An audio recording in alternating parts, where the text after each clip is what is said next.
അന്നനാടിൽ വളർത്തുനായിയെ പുലി ആക്രമിച്ച് പരിക്കേൽപ്പിച്ചു. വെള്ളിയാഴ്ച രാത്രി 10:30യോടെയാണ് അന്നനാട് കണക്കാപ്പറമ്പിൽ നന്ദിനിയുടെ വീടിന് പുറത്തായി ചങ്ങലയിൽ കെട്ടിയിട്ട വളർത്തുനായിയുടെ മുഖത്ത് പുലി കടിച്ച് പരിക്കേൽപ്പിച്ചത്. പുഴയോരത്തോട് കുറച്ച് ദൂരത്താണ് ഇവരുടെ വീട്. ശബ്ദം കേട്ട് അകത്തുനിന്ന് പുറത്തേക്ക് ടോർച്ചടിച്ചു നോക്കിയ നന്ദിനിയാണ് പുലി നായയുടെ മുഖത്ത് കടിച്ചു പരിക്കേൽപ്പിക്കുന്നത് കണ്ടത്.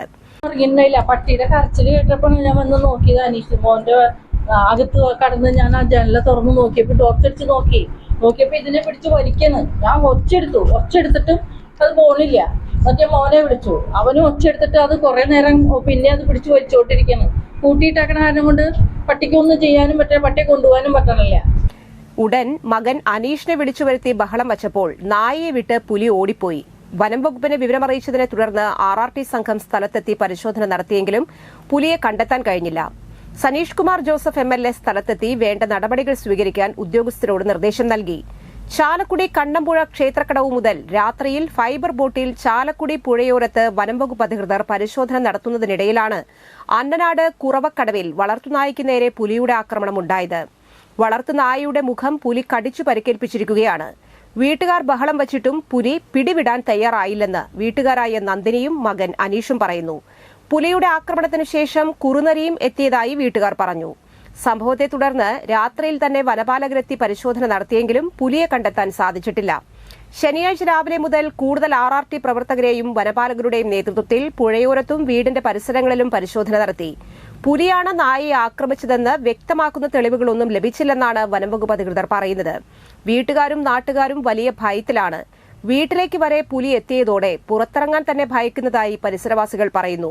പുലിയെ കണ്ടാലും പലപ്പോഴും വനംവകുപ്പ് പുലിയാണെന്ന് സമ്മതിക്കാതെ മറ്റു പല ജീവികളാണെന്ന് പറയുകയാണെന്നാണ് നാട്ടുകാർ പറയുന്നത്.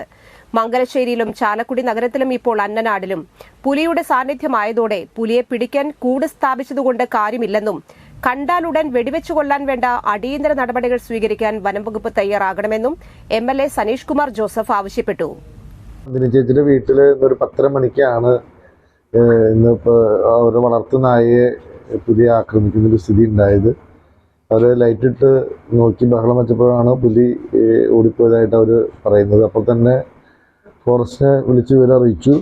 ഫോറസ്റ്റിൻ്റെ RRT ടീം ഇപ്പോൾ ഇവിടെ വന്ന് പരിശോധിച്ച് വേണ്ട നടപടികൾ സ്വീകരിച്ചുകൊണ്ടിരിക്കുകയാണ്. കൂടുതൽ RRT പ്രവർത്തകരുടെയും വനം ഉദ്യോഗസ്ഥരുടെയും നേതൃത്വത്തിൽ പുലിയെ കണ്ടെത്താൻ കൂട്ടമായി പരിശോധന നടത്താൻ തയ്യാറാകണമെന്നും അദ്ദേഹം പറഞ്ഞു.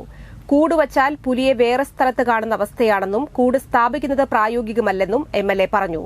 മംഗലശ്ശേരിയിലും ചാലക്കുടി നഗരത്തിലും ഇപ്പോൾ അന്നനാട്ടിലും പുലി എത്തിയതോടെ പുലിയെ പിടിക്കാൻ നാടെങ്ങും പരക്കം പായുകയാണ് വനപാലകർ.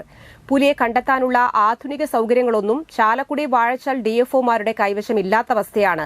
സാധാരണ ഡ്രോൺ വരെ വാടകയ്ക്കെടുത്താണ് മംഗലശ്ശേരിയിൽ പരിശോധന നടത്തിയത്. പുലി എവിടെ ഉണ്ടെന്ന് കണ്ടെത്തുന്ന ആധുനിക സൌകര്യങ്ങൾ ഉപയോഗപ്പെടുത്തി പുലിയെ പിടികൂടി ജനങ്ങളുടെ ആശങ്ക അകറ്റണമെന്നാണ് എല്ലാവരുടെയും ആവശ്യം.